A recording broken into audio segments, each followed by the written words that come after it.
जहाँ से अच्छा है हिंदुस्तान हमारा, हम बुलबुलें हैं इसकी, ये गुलसिता हमारा। आप सभी को गणतंत्र दिवस की हार्दिक शुभकामनाएं। हमारे देश में कई राष्ट्रीय प्रतीक हैं, उनमें से एक है हमारा राष्ट्रध्वज। आज हम इस वीडियो के माध्यम से आप सभी को राष्ट्रध्वज संहिता से संबंधित नियम के बारे में जानकारी देंगे। सबसे पहले बात करते हैं राष्ट्रध्वज संहिता क्या है। भारतीय ध्वज संहिता भारतीय ध्वज के नियमों का एक समूह है। ध्वज संहिता राष्ट्रीय ध्वज के उचित उपयोग को नियंत्रित करता है। यह ध्वज की गरिमा को बनाए रखने के लिए एक मार्गदर्शक है। अब जानते हैं भारतीय ध्वज संहिता लागू कब किया गया था। 26 जनवरी 2002 को भारतीय ध्वज संहिता लागू किया गया था। हालांकि यह मौजूदा नियमों को बदलने के लिए नहीं था, यह पिछले सभी कानूनों, परंपराओं और प्रथाओं को एक साथ लाने का प्रयास था। ध्वज संहिता 2002 को प्रतीक और नाम अनुचित उपयोग की रोकथाम अधिनियम 1950 और राष्ट्रीय सम्मान के अपमान की रोकथाम अधिनियम 1971 उपबंधों के अनुसार नियंत्रित होता है। आइए जानते हैं प्रतीक और नाम अनुचित उपयोग रोकथाम अधिनियम 1950 क्या होता है। यह राष्ट्रीय ध्वज सरकारी विभाग द्वारा उपयोग किए जाने वाले चिन्ह, राष्ट्रपति या राज्यपाल की आधिकारिक मोहर, महात्मा गांधी और प्रधानमंत्री के चित्र में निरूपण तथा अशोक चक्र के उपयोग को प्रतिबंधित करता है। राष्ट्रीय गौरव अपमान निवारण अधिनियम 1971 क्या है। यह राष्ट्रीय ध्वज, संविधान, राष्ट्रीय गान और भारतीय मानचित्र सहित देश के सभी राष्ट्रीय प्रतीकों के अपमान को प्रतिबंधित करता है।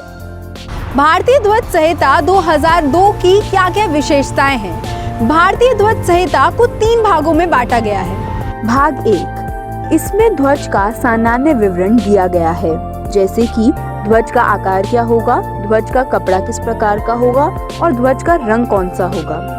भाग 2, इसमें राष्ट्रीय ध्वज को प्रदर्शित करने के लिए सार्वजनिक और निजी संगठनों, शैक्षणिक संस्थानों और अन्य के लिए नियमों का उल्लेख किया गया है।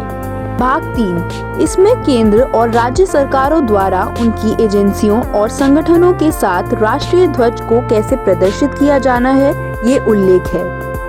भारतीय ध्वज संहिता 2002 में और क्या क्या मुख्य नियम हैं, वो भी जान लेते हैं। नंबर 1, ध्वज केवल सूर्योदय से सूर्य अस्त के बीच ही फहराया जाएगा और ध्वज को खुले में ही प्रदर्शित किया जाना चाहिए। नंबर 2, कटे, मैले या फटे ध्वज को नहीं फहरा सकते।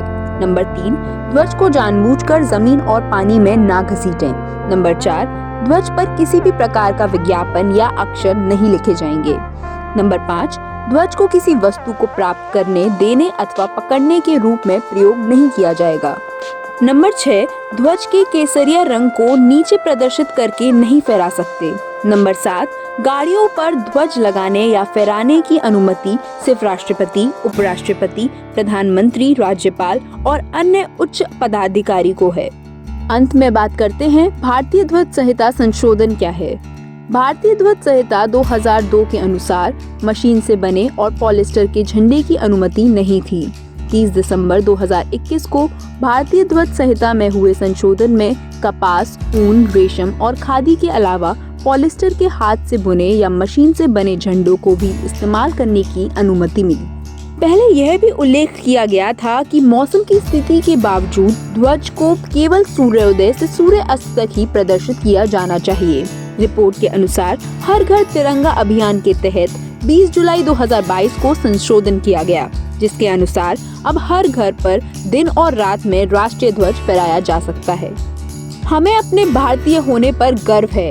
एक जिम्मेदार भारतीय नागरिक के रूप में हमारा कर्तव्य है कि हम अपने राष्ट्रीय ध्वज के सम्मान, गरिमा और गौरव को सुनिश्चित करने के लिए भारतीय ध्वज संहिता में दिए गए नियमों का पालन करें।